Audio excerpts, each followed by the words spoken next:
Dynamic Thought, Lesson for Week 11. What is success? To one it means one thing, and to another it may mean something quite different. Some desire happiness and love above all things, and could they but gain these would count themselves successful in the highest degree, even though their circumstances remain humble and comparatively poor. Some desire fame and distinction in science. Their ambition is to invent, to discover, or investigate, to do something that has never been done before, the only reward that they seek being the joy of accomplishment. Some again desire to be great in music, painting, and sculpture. Others seek to be leaders in their chosen professions of medicine, law, preaching, or politics. Others have ambitions to serve their day and generation, to give and to be spent in the service of humanity. Some seek mental and others spiritual attainments. Some again would be perfectly satisfied if they could obtain perfect health. Success in its lowest form is the acquisition of wealth, the building up of large businesses, or the earning of a large income. Although its aim is not as lofty as its predecessors, yet it is not an unworthy ambition, and if kept within bounds will result in benefit to the community and not too great a burden to the individual. Whatever your ambition may be, follow it. Whatever you have a taste for, whatever it is you have a burning desire to accomplish, follow it and strive after it. It is useless to try and be successful if you are a round peg in a square hole. Before you can make your life a full and abundant success, you must find your niche and fill it. There is somewhere in the world work for you to do, work in which no one else can do in quite the same way. Many are the illustrations that one can bring in support of this. Men who were anything and everything and unsuccessful in all, until at last they hit upon something which they could do a little better than anybody else, and which brought them the most amazing success. If you have an ambition, follow it, seek it, concentrate all your energies upon it, bend and focus all your faculties of the mind towards its accomplishment. Fortunes have never been made, neither have high ideals ever been attained by half-hearted or lukewarm effort. Hit the nail of ambition on the head with all your might and strength. Don't tap it like you would a tin tack. Strive manfully, relying upon the power within you, and sooner or later great success will be yours. If you have not yet found your niche, seek for it. Seek and ye shall find is true of the mental world as it is of the spiritual. Seek and keep on seeking, and interior illumination will show you the path and open up the way. While searching for your niche, do not neglect your business or professions or work. Some have been foolish enough to throw up their present calling before looking for a fresh one. Needless to say, this is not the course that these lessons recommend. Be like Tom Barron, the chicken farmer. At one time, he was a poor shoemaker. He kept a few chickens for hobby and profit. He developed a great liking and genius for rearing chickens, but he stuck to his last. However, there came a day when his poultry rearing house became so lucrative that after a long consultation with his wife, Tom Barron decided to give up his shoe mending and devote his whole time to chicken farming. Now all the world knows Tom Barron, the greatest expert in the business, the most successful chicken farmer, and the richest man who ever made money out of poultry. Mix caution with your ambition. Do not be headstrong. Be a blend of tremendous energy, burning ambition, and wholesome caution and restraint. The way out of undesirable conditions, the path by which you will find your niche in life where your work will be an everlasting and surpassing joy, is by doing your duty in your present sphere and listening to and obeying the inward voice of wisdom. If you shirk duty and responsibility in order to get on, you defeat yourself and curse your life. On the other hand, if you do your duty, however unpleasant, and shoulder with cheerfulness your responsibilities, no matter how heavy, affirming success, visualizing better conditions, listening to the inward voice of wisdom, you will find that sooner or later the way will be opened up before you in a wonderful manner, and you will enter into a life of great joy and usefulness. The outward life will and must conform to the inward life. Sooner or later the change must come, but only if you are calm, untroubled, and serene. In your desire to find a way out of undesirable conditions, do not be tempted to take any shortcut. Be guided only by the inward voice of intuition. No matter how anxious you are to change your conditions, do not be persuaded to do anything that will not bear the strictest examination in the light of your highest concept of truth. Therefore, take these nevers as signposts and beacons to warn you from shortcuts, so-called, which lead only to disaster and failure. Never wrong anyone. Never betray a trust. Never go back on your word. Never do anything selfish. Never repudiate an agreement. Never shirk your responsibilities. Never do anything that looks mean in the light of your perfect world of mind. Finally, live your life to a principle, the principle of truth, justice, and love. In choosing your ambition, but more often, of course, it is that ambition which chooses you. But whichever it is, examine it carefully and see just where it is going to lead you. Even if ambition chooses you, you still have the power to exercise restraint and to modify it according to reason. Ask yourself the question, am I prepared to pay the price of success? If it is money and business success that you are going to seek, are you prepared to pay the price? Remember that men of this type live laborious days. They can never get away from their business. Many have telephones by their bedsides. Some have a bedroom and a bathroom at their office, so that in times of stress they need not go home but can work 20 or sometimes even 22 hours a day. Unless gifted with constitution of iron, such men become nervous wrecks, and most of them have no enjoyment in life outside their business.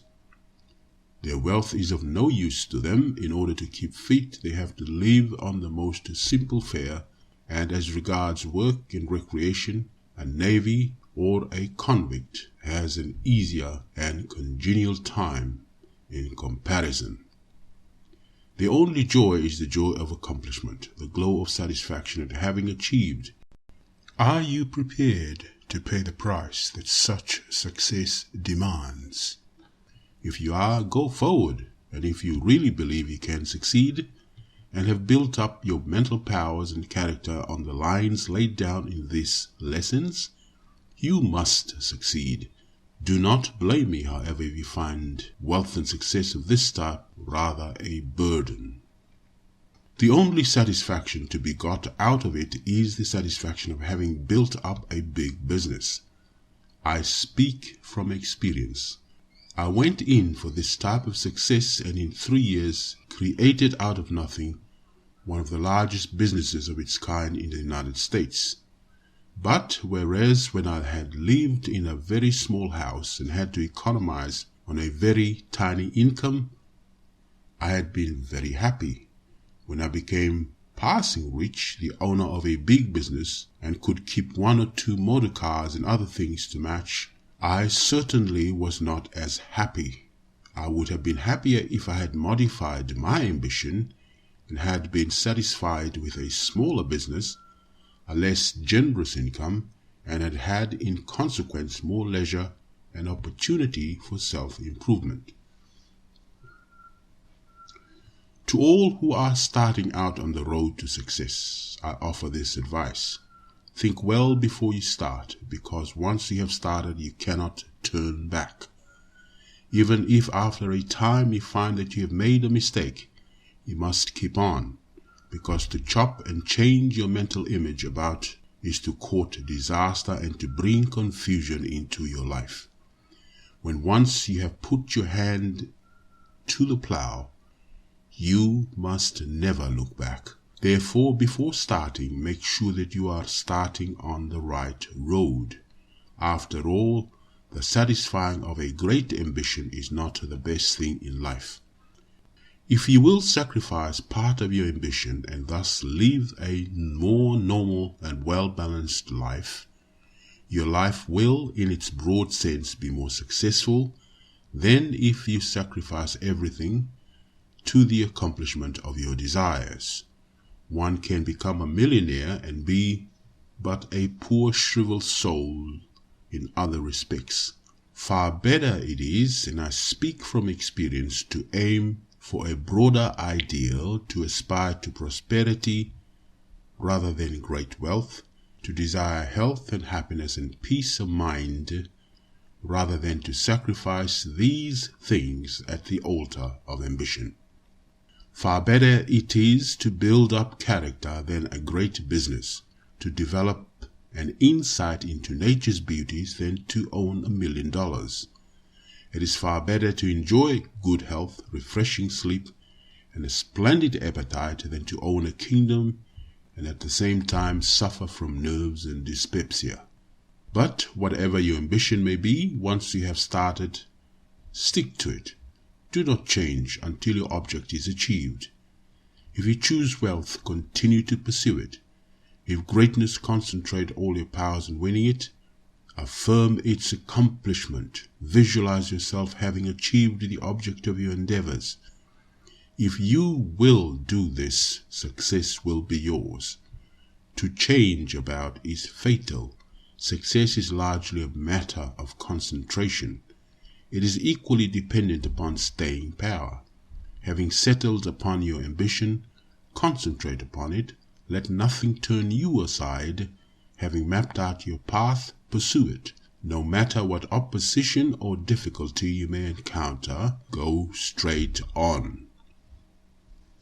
Remember that thought is the most powerful and wonderful power in the universe, and that you can control your thought. Therefore, by controlling your thought, you have perfect mastery over the most potent force of which we have any knowledge. Having perfect mastery over these most potent forces, you therefore have control over your life and circumstances, and there is nothing that can prevent your ultimate success, save your own lack of faith and staying power. Your mind actually has creative power, not in a figurative sense, but in reality. All that you see with your bodily eyes is matter vibrating at different rates. The matter that you can see in this way is coarse matter. With your mind's eye, you can see other matter of a finer nature. With your mind, you can mold this finer matter into any pattern you please. What you create in your mind in this way, in other words, that which you visualize, if you persistently held it, will form the matrix out of which will grow your outer life. The coarser particles of the outer life are shaped on the model of the pattern formed in the finer matter of the mind. This is why these lessons have persistently taught you to cast your mind and to visualize all that you wish to accomplish. By the use of affirmations, which is thought control in its most practical form, You have learnt to make the most powerful use of the greatest of all powers, thought. By visualization, you put into operation a power known to the old occultists, but withheld from the multitude until now. Visualization is a form of concentrated thought. It is only possible as a result of intense concentration. It is thought materialized in fine matter of mind stuff. Therefore, a more real and clear and sharply defined your mental image is, the greater your powers of concentration. The power to concentrate can be developed, and it is developed as your power of visualizing grows. The value of concentration in business, in study, in fact, in any effort to accomplish and achieve is too well known to make any comment. It enables you, when confronted with a difficult task, to get your teeth right into it and to go right to the very heart of the subject without fatigue or brain weariness. The greatest lawyers in counsel, the ablest scientists and investigators, the most successful men of affairs and businesses, are those with the greatest powers of concentration. Some possess this power naturally, others can acquire it. As far as I know, this course of lessons is the only serious attempt to teach this power. By the methods taught in this course, you can, by the constant use of affirmations and by persevering in the visualizing lessons, develop a degree of concentration power almost unknown in the West, approximating somewhat to the powers of certain Eastern adepts who have made concentration and mind control the study of centuries. The writer can concentrate his whole mind and thought upon the point of a pencil for minutes at a time. Try it and see how soon your attention wavers, how your mind wanders about the point of the pencil but never on it.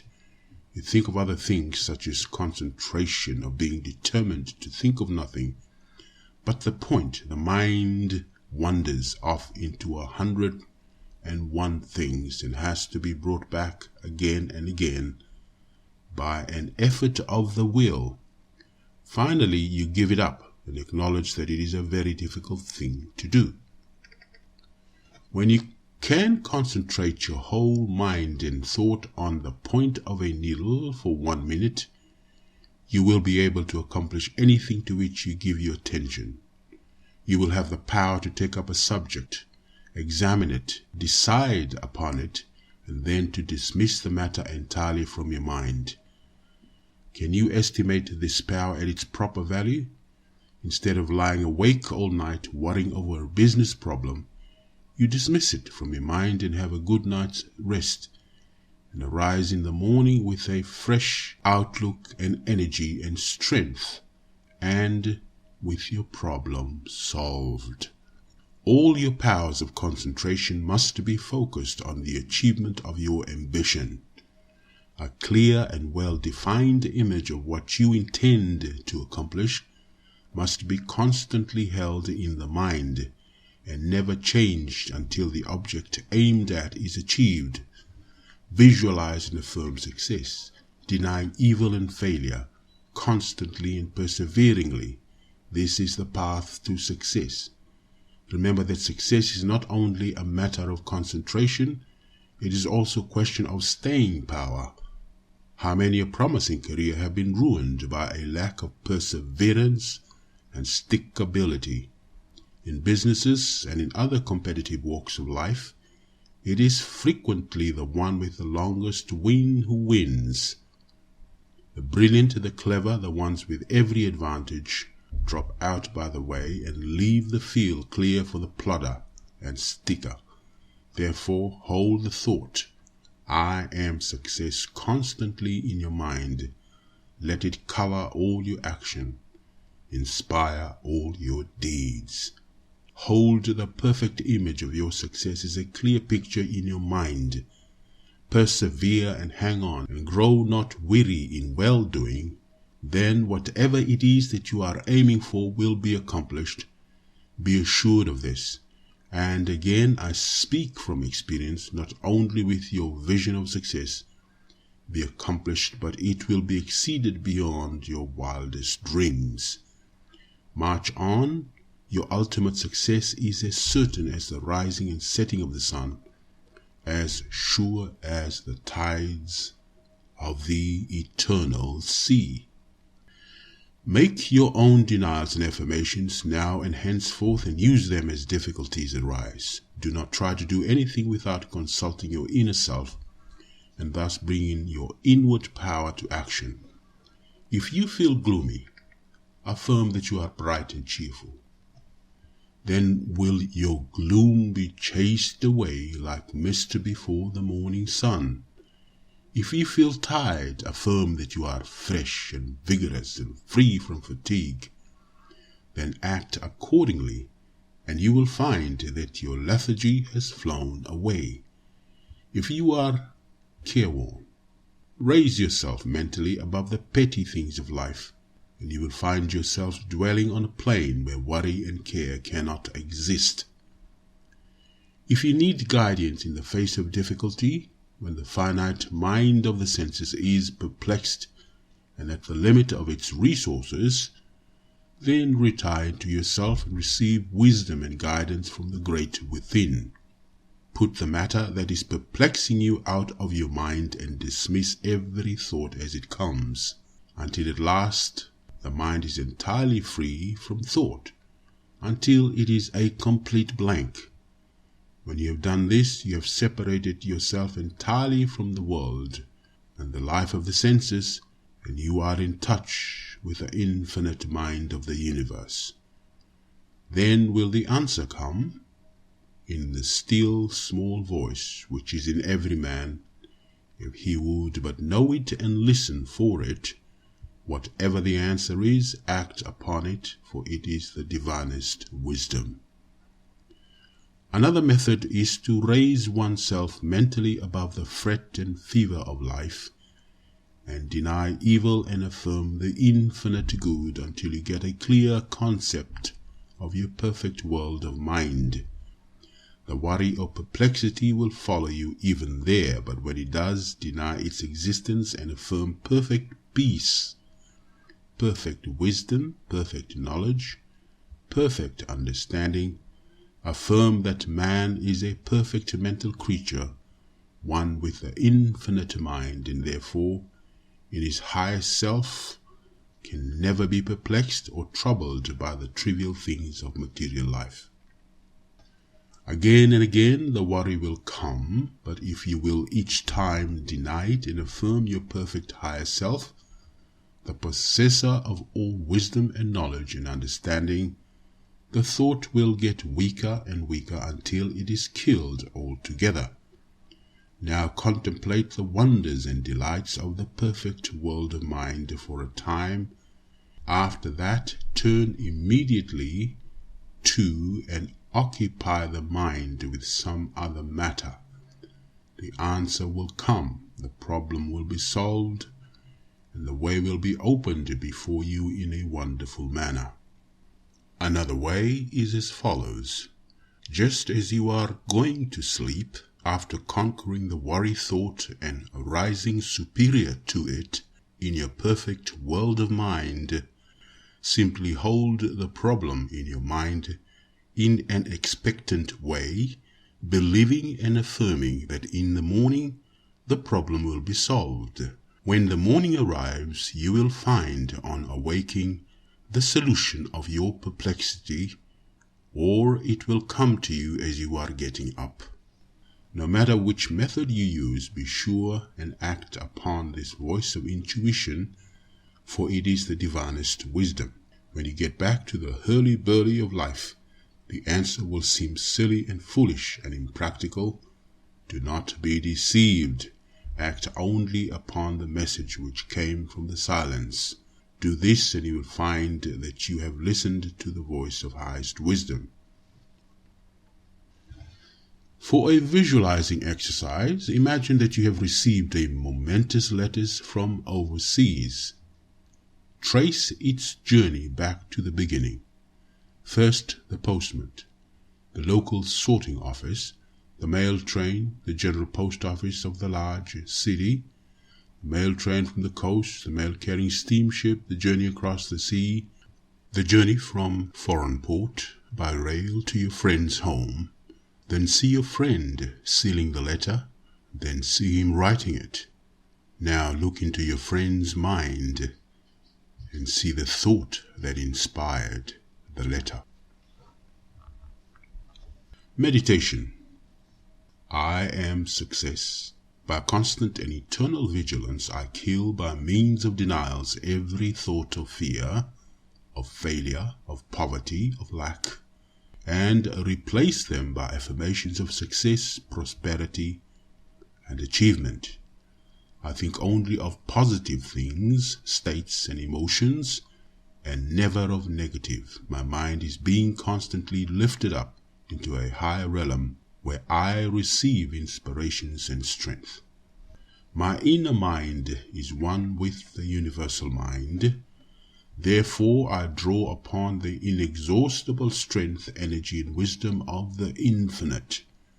Through thinking positive thoughts and meditating upon positive states, I attract to myself streams of thoughts and emotions of like character, which strengthen and help me. I grow into the likeness of that upon which I meditate. I become more positive. I become a magnet. I draw and attract to myself all that I need. Difficulties are smoothed out. People and opportunities come to me unbidden.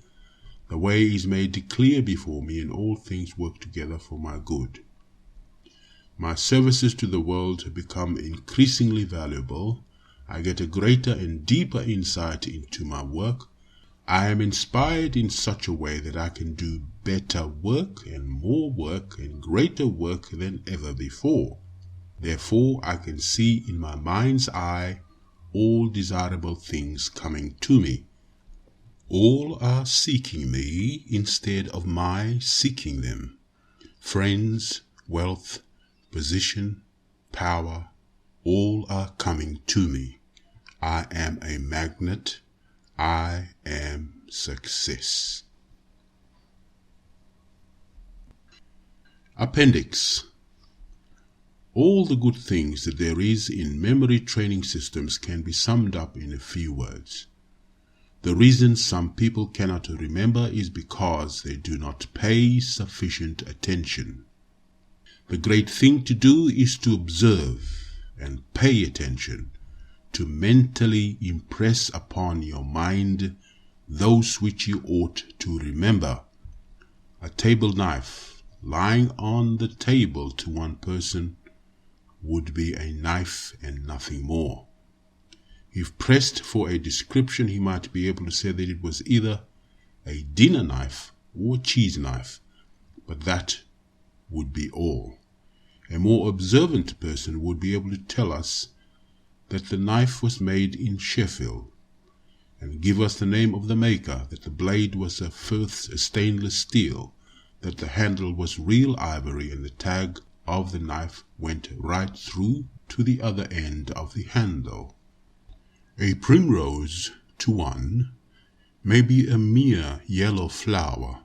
To another, it is a universe of beauty and delight. A telegraph post to one is a telegraph post only. To another, it is old or new. It carries so many wires, has cracks down one side, has a certain number burnt into it, and shows signs of having been recently climbed by a workman with steel spikes.